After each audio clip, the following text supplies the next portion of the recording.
the end, we are all one. One universal family. Without loss of identity, we awaken from it all, and we are God the Father. So where do you live? Well, where you live psychologically, may I tell you, is entirely up to you. I repeat, you live in that state of consciousness to which you most often return.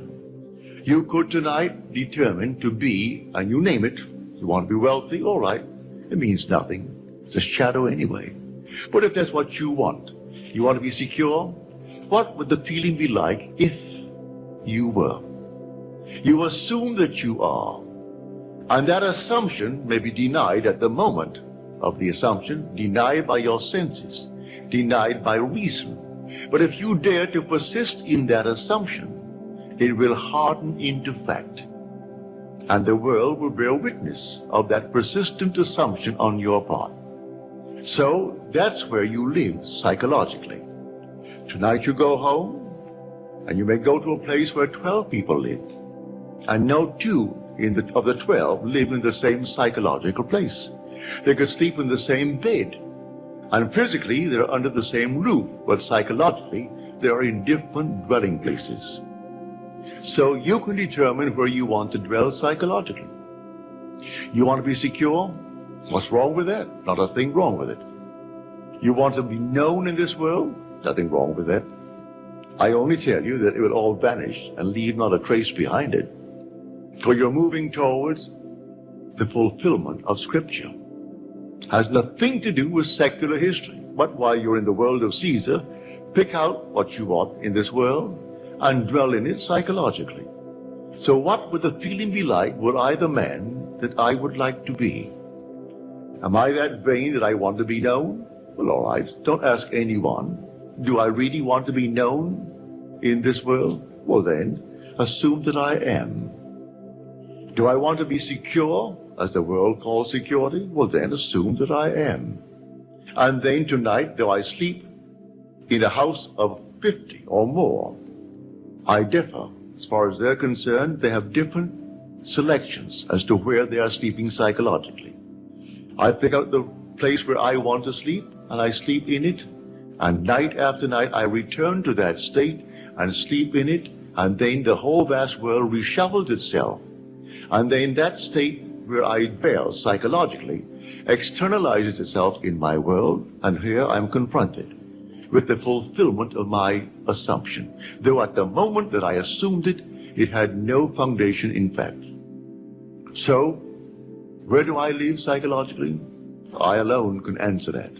Maybe some psychiatrists, psychologists might in some way detect it by probing, but you know, or you should know, where you live. That state to which you most often return, that's the place where you're living psychologically. And physically, what does it matter? So I leave it to you to choose what you want to be in this world. You can be.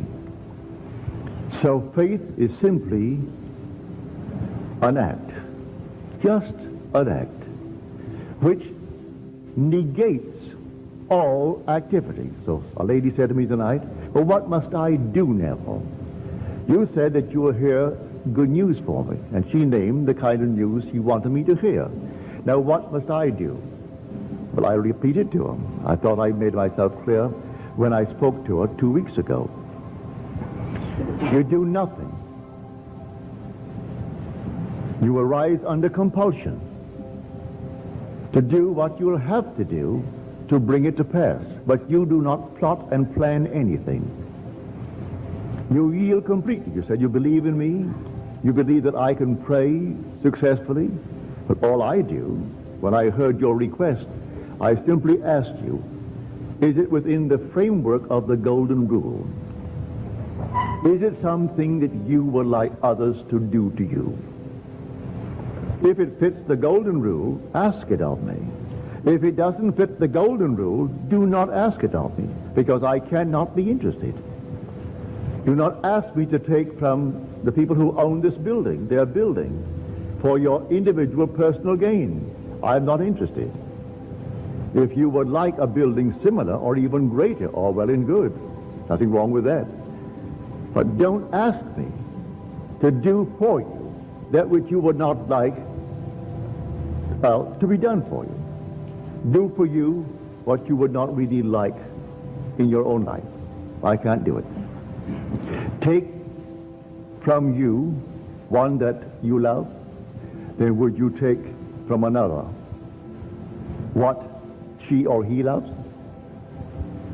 That's not in my framework of the golden rule. But I've gone to so many weddings of those who said either that one or no one, and it wasn't that one at all. A little embarrassed when they walked down the aisle and saw me sitting, because I said, you really want to be happily married. You want to be blissfully happily married. And you said it must be that one or none. Well, I went to the weddings and it wasn't that one. So they were married. So I cannot for one moment limit it to any individual. So I said to many of them, I said, if he or she dropped dead right now, would you still want to be happily married? It never occurred to them that people are going to die, you know. All these things happen.